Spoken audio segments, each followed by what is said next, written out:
এই মুহূর্তে অত্যন্ত একটি গুরুত্বপূর্ণ খবরের দিকে নজর রাখতেই হচ্ছে। বিধানসভা ভোটের আগে বহরমপুরে এসডিপিআইয়ের লিডার্স কনফারেন্সে জোর প্রস্তুতি, জেলায় জেলায় নতুন উদ্যম।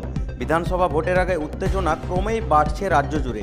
সেই আবহেই শনিবার বহরমপুরে জেলা পরিষদ কনফারেন্স হলে অনুষ্ঠিত হলো এসডিপিআইয়ের বিধানসভা লিডার্স কনফারেন্স প্রস্তুতি সভা। সভায় পশ্চিমবঙ্গের বিভিন্ন জেলা থেকে আগত এসডিপিআইয়ের শীর্ষ কর্মকর্তা, কর্মী ও সমর্থক নেতারা উপস্থিত ছিলেন। সভামঞ্চে উঠে একাধিক বক্তা আগামী বিধানসভা ভোটে নির্বাচনের লক্ষ্য, কৌশল ও সংগঠনকে শক্তিশালী করার দিকগুলি তুলে ধরেন। বক্তাদের বক্তব্যে উঠে আসে পরিবর্তনের রাজনীতি নয়, ন্যায়ের রাজনীতি এই স্লোগান।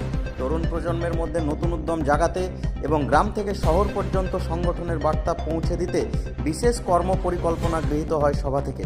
জেলা নেতৃত্ব জানায়, রাজনীতির মূলধারায় নৈতিকতা ও সমাজসেবাকে অগ্রাধিকার দিয়েই এসডিপিআই এবার রাজ্যে নিজেদের জায়গা তৈরি করে নিতে চায়। Bureau report, Baharampur, Murshidabad.